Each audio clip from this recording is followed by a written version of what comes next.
Hello, my dear students. Welcome back to Isaac's Physics Classroom.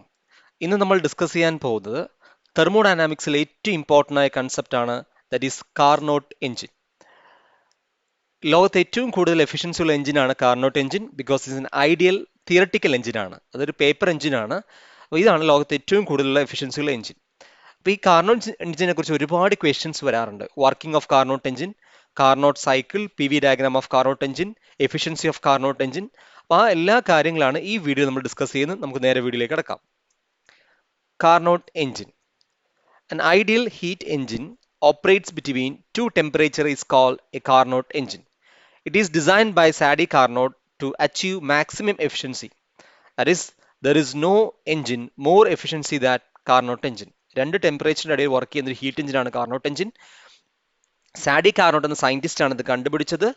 ഈ എഞ്ചിനേക്കാളും efficiency ഉള്ള engine ഇല്ല. ഇതാണ് ഏറ്റവും കൂടുതൽ എഫിഷ്യൻസി ഉള്ള engine, because it's an ideal engine.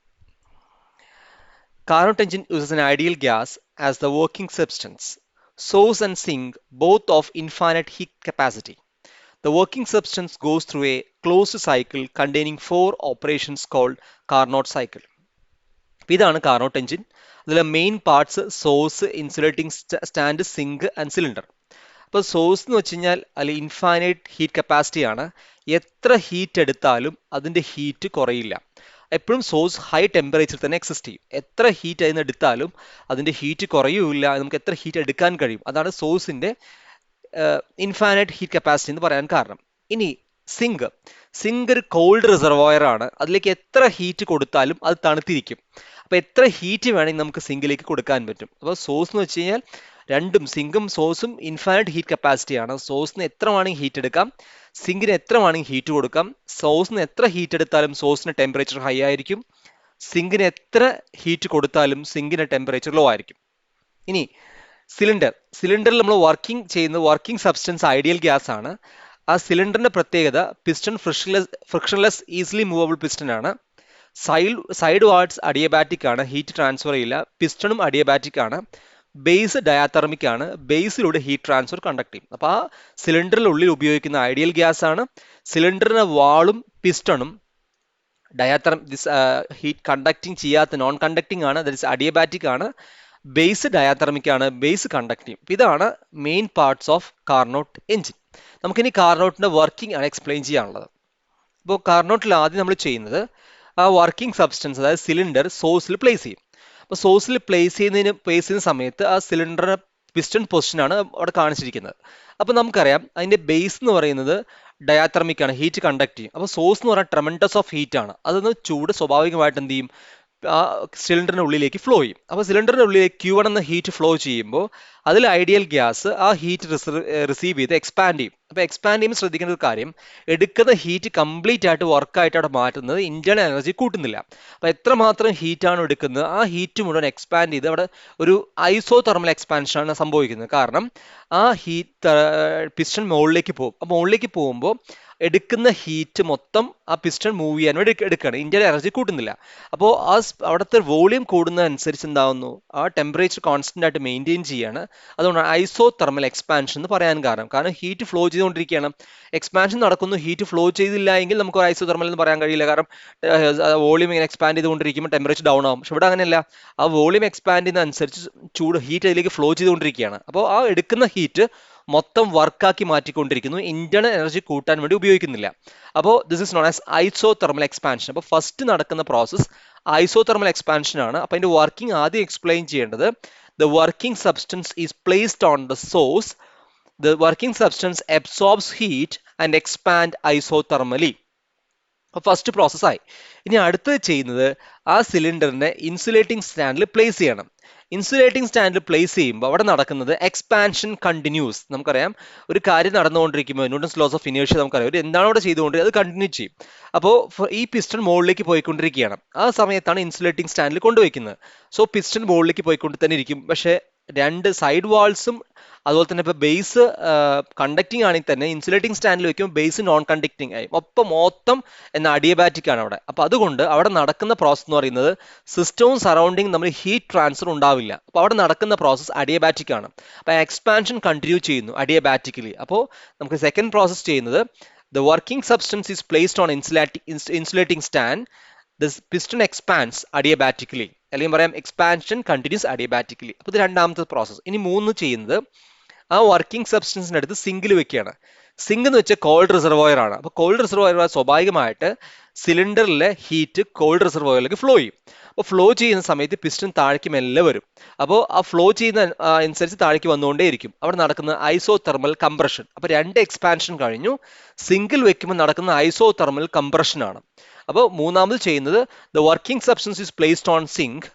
It liberates the heat Q2 and compress isothermally. ഇനി നാലാമത്തെ ലാസ്റ്റ് പ്രോസസ് ആണ് again placed on insulating stand. അപ്പോൾ ഇൻസുലേറ്റിംഗ് സ്റ്റാൻഡിൽ വെക്കുമ്പോൾ അവിടെ നടക്കുന്ന കംപ്രഷൻ ആണ്. So compression continues adiabatically. കാരണം അഡിയബാറ്റിക് എന്ന് പറയാൻ കാരണം എന്താണ്, ഇൻസുലേറ്റിംഗ് സ്റ്റാൻഡിൽ വെക്കുമ്പോൾ ഹീറ്റ് പരസ്പരം സിസ്റ്റമും സറൗണ്ടിങ്ങും ട്രാൻസ്ഫർ ചെയ്യുന്നില്ല. അപ്പോൾ ഇൻസുലേറ്റിംഗ് സ്റ്റാൻഡിൽ വെക്കുമ്പോഴൊക്കെ അഡിയബാറ്റിക് പ്രോസസ് നടക്കുന്നത്. അപ്പോൾ ഇവിടെ കംപ്രഷൻ ചെയ്തുകൊണ്ടിരിക്കുമ്പോഴാണ് ഇൻസുലേറ്റിംഗ് സ്റ്റാൻഡിൽ കൊണ്ടുവച്ച്. So the compression continues adiabatically. അപ്പോൾ ശ്രദ്ധിക്കണം, ആ പിസ്റ്റൺ എവിടെയാണോ ഫസ്റ്റ് സ്റ്റേജ് അതന്നെ ലാസ്റ്റ് ഒരേപോലെയാണ്. അതാണ് സൈക്ലിക് പ്രോസസ് എന്ന് പറയാൻ കാരണം. ഇത് കുറേ പ്രോസസ്സിലൂടെ പോയി, പക്ഷെ ലാസ്റ്റ് എവിടെയാണോ തുടങ്ങി അവിടെ തന്നെ തിരിച്ചെത്തുകയാണ്. ആദ്യം ഇൻസുലേറ്റിംഗ് സ്റ്റാൻഡിൽ നിന്നാണ് വർക്കിംഗ് സബ്സ്റ്റൻസ് നമ്മൾ എടുത്തത്, അവിടെ തന്നെ തിരിച്ചു കൊണ്ടുവയ്ക്കുകയും ചെയ്തു. അപ്പോൾ അതിന്റെ പിസ്റ്റൺ പൊസിഷൻ നമ്മൾ ഫസ്റ്റും ലാസ്റ്റും നോക്കിയാൽ രണ്ടും ഒരേപോലെയാണ്. അപ്പോൾ കാർനോട്ട് സൈക്കിൾ എന്ന് പറയാൻ കാരണം അതുകൊണ്ടാണ്. അപ്പോൾ isothermal expansion, adiabatic expansion, isothermal compression, adiabatic compression. അപ്പോൾ ഇത്രയാണ് 4 പ്രോസസ്സ്. ഇനി നമുക്കിതിൽ PV ഡയഗ്രാം എക്സ്പ്ലെയിൻ ചെയ്യാം. ഫസ്റ്റ് നടന്നത് ഐസോതെർമൽ എക്സ്പാൻഷൻ ആണ്. അപ്പോൾ ഐസോതെർമൽ എക്സ്പാൻഷൻ എന്ന് പറയുമ്പോൾ firstly the cylinder containing the working substance is placed in thermal contact with source.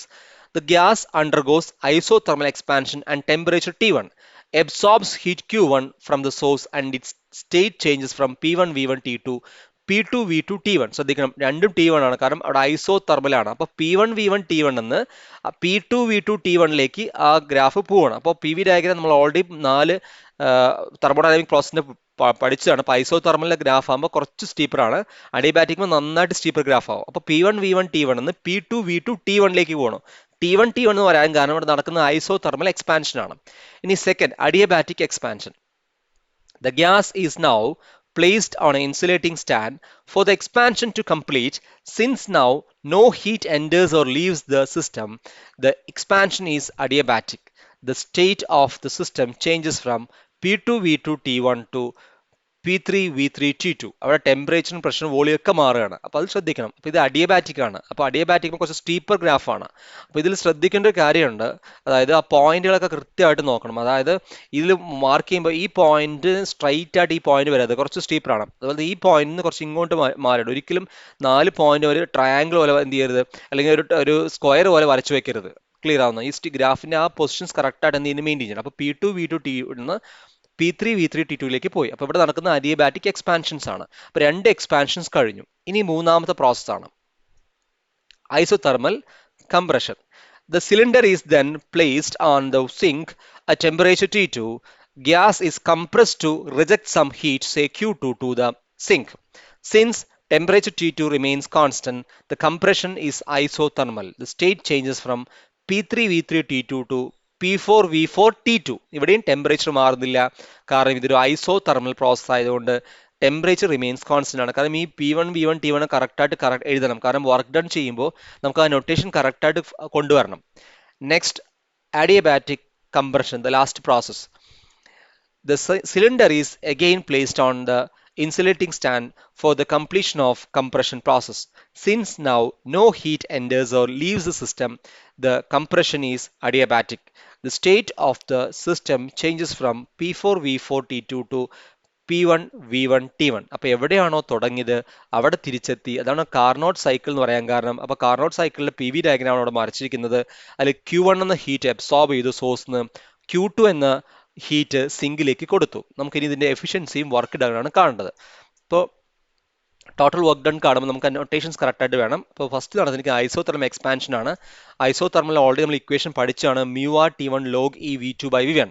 അപ്പോൾ വർക്ക് ഡൺ ചെയ്യുമ്പോൾ നമ്മൾ ഓൾറെഡി പറഞ്ഞു എടുത്ത ഹീറ്റ് മൊത്തം എന്ത് ചെയ്തു വർക്കാക്കി മാറ്റുകയാണ്. അപ്പൊ ഫസ്റ്റ് ലോ തെർമോഡൈനാമിക്സ് പ്രകാരം delta U is equal to delta Q is equal to delta U plus delta W ആണ്.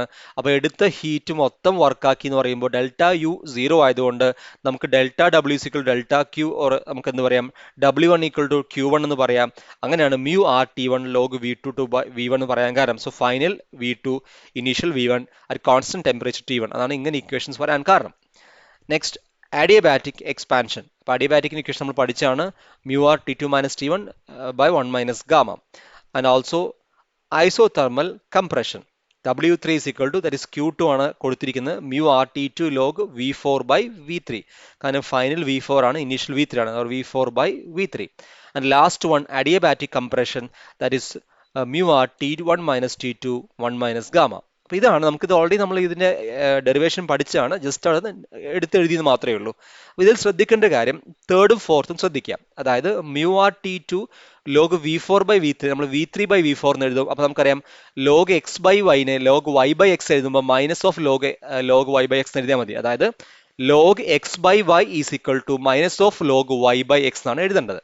അപ്പോൾ നമുക്കത് ഇങ്ങനെ മാറ്റി എഴുതാം, that is minus of mu r T2 log V3 by V4. അവിടെ V4 by V3 നെ V3 by V4 ആക്കിയതുകൊണ്ട് minus ആക്കി. അതേപോലെ fourth adiabatic പ്രോസസ്സിനെ T1 minus T2 നെ T2 മൈനസ് T1 ആക്കി എഴുതാം. അപ്പോൾ ഇക്വേഷൻ ഇങ്ങനെ വരും, minus mu R T2 minus T1 1 minus gamma. അപ്പോൾ നമ്മൾ ഇനി ടോട്ടൽ വർക്ക് ഡൺ കാണാൻ പോകും. ടോട്ടൽ വർക്ക് ഡൺ കാണുമ്പോൾ ഇത് മൂന്നും കൂടി എന്ത് ചെയ്യാം, ആഡ് ചെയ്യാം. So the total work done W is equal to W1 plus W2 plus W3 plus W4.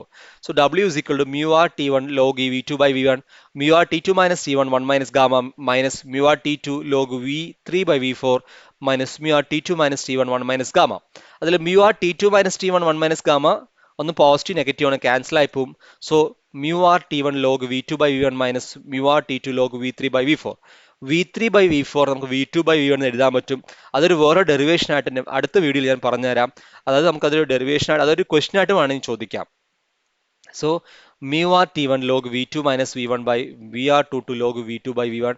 അതിൽ കോമൺ ടേംസ് പുറത്തെടുക്കുക, mu r log E V2 by V1 T1 minus T2.